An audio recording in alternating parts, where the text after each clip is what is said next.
Good morning दोस्तों, स्वागत है आपका YouTube channel talks with Ravi में। मेरा नाम रवि शर्मा है, हेल्थ एक्सपर्ट के रूप में काम करता हूं। वीडियो को शुरू से अंत तक पूरा सुनें और चैनल को सब्सक्राइब फ़ौरन करें।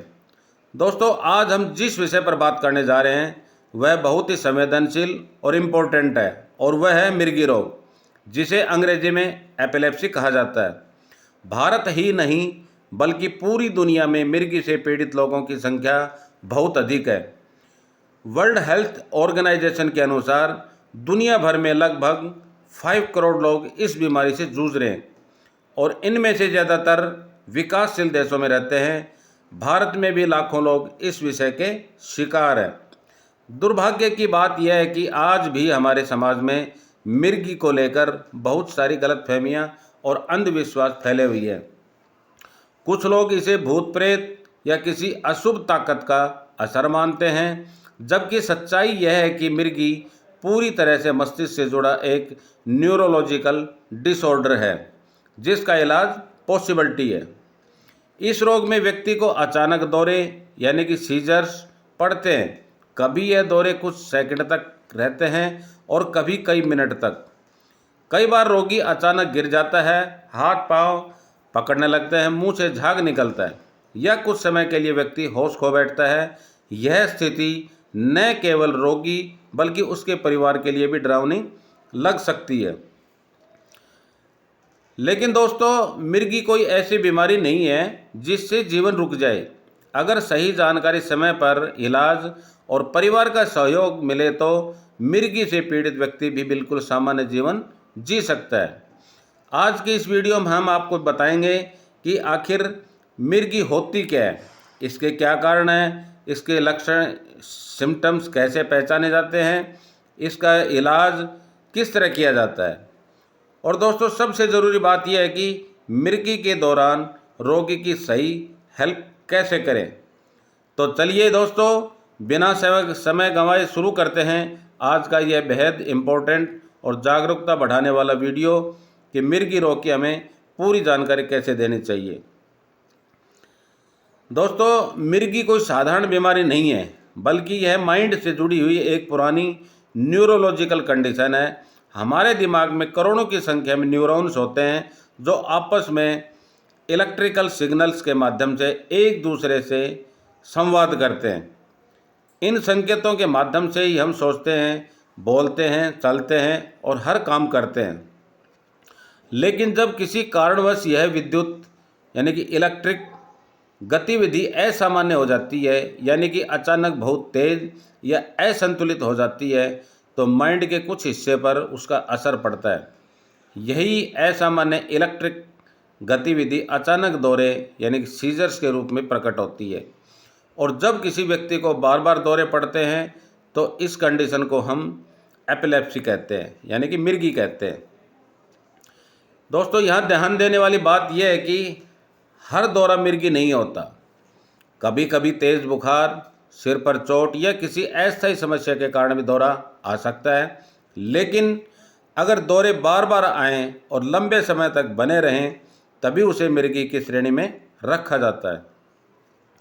मिर्गी से जुड़ी एक और बड़ी गलतफहमी है कि यह इन्फेक्शंस रोग है, लेकिन दोस्तों ऐसा बिल्कुल नहीं है। मिर्गी किसी ने छूने, साथ बैठने या भोजन करने से नहीं फैलती।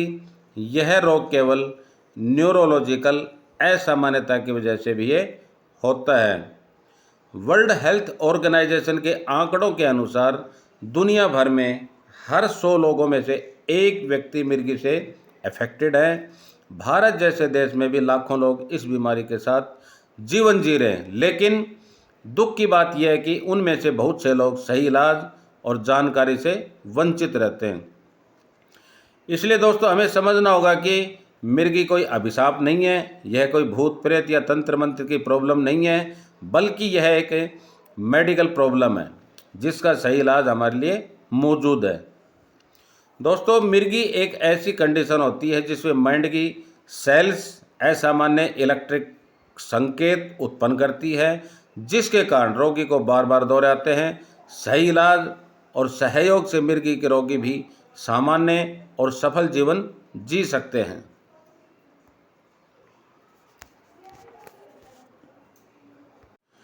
दोस्तों, अब बात करते हैं मिर्गी के कारणों की।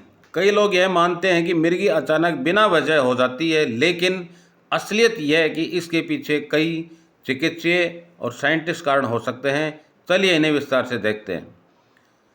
अगर किसी बच्चे के जन्म के समय मस्तिष्क तक ऑक्सीजन की आपूर्ति कम हो जाए तो माइंड की सेल्स डैमेज हो सकती हैं। ऐसे बच्चों में आगे चलकर मिर्गी के दौरे पड़ने की संभावना बढ़ जाती है। किसी दुर्घटना या गिरने से सिर में गंभीर चोट लगने पर माइंड की इलेक्ट्रिक गतिविधि प्रभावित हो सकती है। कई बार दुर्घटना के सालों बाद भी मिर्गी के दौरे शुरू हो सकते हैं। ब्रेन ट्यूमर की वजह से माइंड पर दबाव पड़ता है और दौरे आने लगते हैं। जब दिमाग में खून का प्रवाह बाधित होता है तब मिर्गी का खतरा बढ़ जाता है, जैसे मेनिंजाइटिस, एन्फ्लेसाइटिस या न्यूरोसिस्टिक्रोसिस, जिसे साधारण भाषा में सुअर की पट्टी का कीड़ा भी कहा जाता है। ये सब मिर्गी का कारण बन सकते हैं। कुछ प्रकार की मिर्गी जेनेटिक होती है, यानी अगर परिवार में किसी को मिर्गी है तो अगली पीढ़ी में भी इसकी संभावना अधिक रहती है। यह माइंड की सेल्स में मौजूद विशेष जीनस से जुड़ा हो सकता है। कभी कभी माइंड के विकास में गड़बड़ी होने से भी दौरे आने लगते हैं, खासकर छोटे बच्चों में ये देखा जाता है। शरीर में सोडियम, कैल्शियम या शुगर का अनबैलेंस भी मिर्गी का दौरा ट्रिगर कर सकता है, जैसे हाइपोग्लाइसीमिया यानी कि कम शुगर लेवल या इलेक्ट्रोलाइट इनबैलेंस। शराब और नशे की लत, नींद की कमी, अत्यधिक टेंशन, ये सब भी दौरे को ट्रिगर कर सकते हैं, खासकर उन लोगों में जिन्हें पहले से मिर्गी है। दोस्तों, जन्म के समय की जटिलताएं, सिर की चोट, माइंड की प्रॉब्लम, इन्फेक्शन, जेनेटिक रीजन, शरीर में रासायनिक अनबैलेंस्ड और जीवन शैली से जुड़ी आदतें। इसलिए जब भी किसी को बार बार दौरे आने लगें तो तुरंत आप हमारे से संपर्क कर सकते हैं, ताकि असली कारण का पता लगा जा सके और सही इलाज हम शुरू कर सकें। दोस्तों, अब तक हमने ये जाना कि मिर्गी क्या है और इसके क्या कारण हो सकते हैं। अब आगे हम समझते हैं कि मिर्गी कितने टाइप की होती है, कितने प्रकार की होती है, क्योंकि हर दौरा एक जैसा नहीं होता है। अलग अलग लोगों में मिर्गी की कंडीशन अलग तरह से दिखाई देती है। हम लोग मुख्य रूप से मिर्गी को दो कैटेगरी में बांटते हैं, जैसे फोकल एपिलेप्सी, जब माइंड के सिर्फ एक हिस्से में, वन पार्ट ऑफ ब्रेन में असामान्य इलेक्ट्रिक गतिविधि होती है तो उसे फोकल सीजर्स कहा जाता है। इसमें रोगी की चेतावनी कभी बनी रहती है और कभी खो सकती है। अगर हम सिंपल फोकल सीजर्स की बात करें तो इसमें रोगी होश में रहता है, लेकिन अचानक शरीर के किसी हिस्से में झटके लगने लगते हैं या अजीब सी आवाज़ें, गंध, टेस्ट या विजन महसूस होने लगता है। अगर हम कॉम्प्लेक्स फोकल सीजर्स के बारे में बात करें तो इसमें रोगी का होश चला जाता है। वह बार बार एक जैसी हरकत करता है, जैसे होठ चबाना, हाथ हिलाना, गोल गोल घूमना या सुनने में घूरना। बाद में रोगी को यह घटना याद भी नहीं रहती। अगर हम जनरलाइज्ड एपिलेप्सी के बारे में बात करें, जब असामान्य इलेक्ट्रिक गतिविधि पूरे मस्तिष्क में फैल जाती है तो इसे जनरलाइज्ड मिर्गी कहते हैं। इसमें दौरे अधिक गंभीर होते हैं। इसके भी हम कई प्रकार से देखा जाता है। रोगी कुछ सेकंड के लिए शून्य में देखने लगता है, अचानक बातचीत बंद कर देता है या एक्टिविटी रोक देता है। अक्सर बच्चों में यह प्रकार देखा जाता है। टोनिक क्लोनिक सीजर्स यानी कि ग्रैंड मॉल, यह मिर्गी का सबसे आम और गंभीर प्रकार है। रोगी अचानक गिर जाता है, शरीर अकड़ जाता है, फिर हाथ पांव में तेज झटके लगने लगते हैं, मुंह से झाग आ सकता है, जीभ कट सकती है और दौरे के बाद रोगी बहुत थका हुआ महसूस करता है। माइक्लोनिक सीजर्स, इसमें हाथों या पैरों की मसल्स में अचानक झटके लगते हैं। यह सेकंडों का होता है लेकिन बार बार हो सकता है।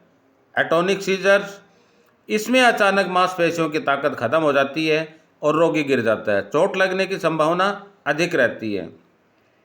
अगर दोस्तों हम टोनिक सीजर्स के बारे में बात करें तो इसमें शरीर पूरी तरह अकड़ जाता है लेकिन झटके नहीं लगते। अक्सर नींद के दौरान ये प्रॉब्लम आती है।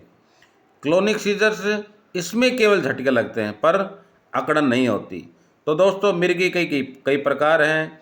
फोकल मिर्गी, जहाँ माइंड का सिर्फ एक हिस्सा प्रभावित होता है, और जनरलाइज्ड मिर्गी, जहाँ पूरा माइंड प्रभावित होता है। तो दोस्तों अब बात करते हैं मिर्गी के सिम्टम्स की, यानी कि लक्षणों के बारे में। मिर्गी की पहचान करना बहुत ज़रूरी है क्योंकि सही समय पर पहचान और इलाज से रोगी को गंभीर स्थिति से बचाया जा सकता है। मिर्गी के सिम्टम्स हर व्यक्ति में अलग अलग हो सकते हैं। यह इस बात पर निर्भर करता है कि माइंड का कौन सा हिस्सा अफेक्ट हुआ है और दौरे किस प्रकार के आए। इसमें जैसे देखा जाए तो जनरल सिम्टम्स में क्या होता है, रोगी अचानक बेहोश हो सकता है, हाथ पांव बेकाबू होकर फड़कने लगते हैं, शरीर अकड़ जाता है, आंखें ऊपर की ओर पलट जाती हैं, मुंह से झाग निकल सकता है, जीभ कटने की संभावना रहती है। दौरे के बाद व्यक्ति बहुत थका हुआ, सुस्त या भ्रमित महसूस करता है। एब्सेनिक सीजर्स के सिम्टम्स के बारे में बात करें तो अचानक कुछ सेकंड के लिए शून्य में घूरना होता है, बात करते करते रुक जाना, स्कूल या काम में ध्यान न लगना। बच्चों में अक्सर यह कंडीशन दिखाई देती है और इसे आलस्य या ध्यान न देने की आदत समझ लिया जाता है।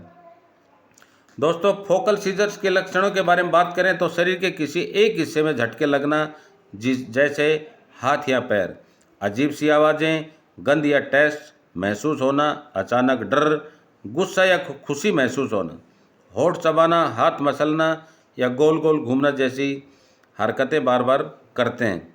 कई बार रोगी को दौरे के कुछ भी याद नहीं रहता है।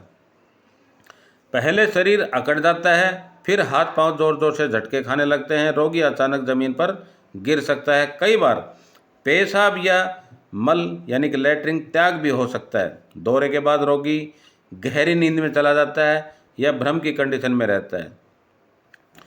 दोस्तों अगर हम अदर वार्निंग के बारे में बात करें तो दौरे आने से पहले कुछ लोगों को ऑरा नामक संकेत मिलता है, जैसे चमकती रोशनी दिखना, अजीब गंध आना, शरीर में झुनझुनी होना, बेचैनी या डर लगना। ये संकेत दौरे के हो सकते हैं।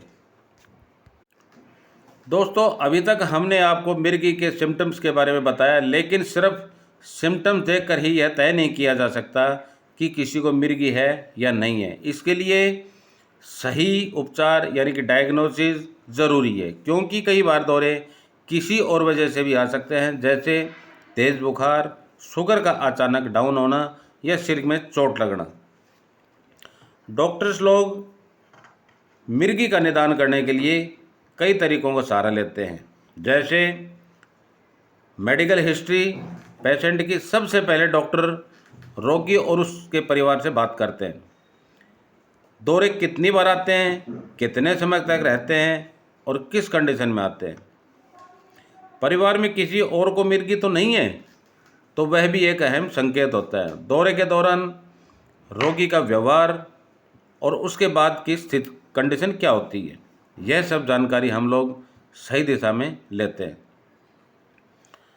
दोस्तों न्यूरोलॉजिकल अगर की जांच के बारे में बात करें तो रिफ्लेक्स मसल्स की ताकत, चलने का तरीका और बैलेंस की जांच से यह पता लगा जा सकता है कि माइंड सही तरीके से काम कर रहा है या नहीं कर रहा। हम ईसीजी भी कर सकते हैं। मिर्गी के दौरान में सबसे महत्वपूर्ण जांच होती है ईईजी। इसमें सिर पर इलेक्ट्रोड्स लगाए जाते हैं और मस्तिष्क की विद्युत गतिविधि रिकॉर्ड की जाती है। मिर्गी में अक्सर ईईजी, इलेक्ट्रोइंसिफोलोग्राम पर असामान्य तरंगें यानी कि अबनॉर्मल वेव्स दिखाई देती हैं। यह जांच दर्द रहित होती है और कुछ ही समय में पूरी हो जाती है। दोस्तों, हम इसमें एमआरआई, सीटी स्कैन भी करते हैं। कई बार मिर्गी का कारण माइंड में ट्यूमर, स्ट्रोक, जन्मजात दोष या चोट तो नहीं है, हो सकता है। ऐसे मामलों में एमआरआई या सीटी स्कैन से माइंड की हम फोटो ले सकते हैं, ली जाती है। इससे डॉक्टर को माइंड की संरचना और उसमें मौजूद गड़बड़ी का पता चलता है। आगे हम बात करेंगे ब्लड के टेस्ट के बारे में। कभी कभी शरीर में इलेक्ट्रोलाइट इनबैलेंस, इन्फेक्शन या शुगर लेवल की गड़बड़ी भी दौरे के कारण बन सकती है। इसलिए हम लोग खून की जांच भी करवाते हैं ताकि असली कारण का पता चल सके। दोस्तों, वीडियो ईईजी मॉनिटरिंग, इसमें रोगी को कुछ दिनों तक अस्पताल में रखा जाता है और ईईजी का मतलब होता है इलेक्ट्रोइंसेफेलोग्राम के साथ उसका वीडियो रिकॉर्ड किया जाता है। इससे दौरे की रियल कंडीशन का पता चलता है। इसमें पेट स्कैन, यह जांचें माइंड के उस हिस्से को पहचानने में मदद करती है जहां से दौरे स्टार्ट होते हैं।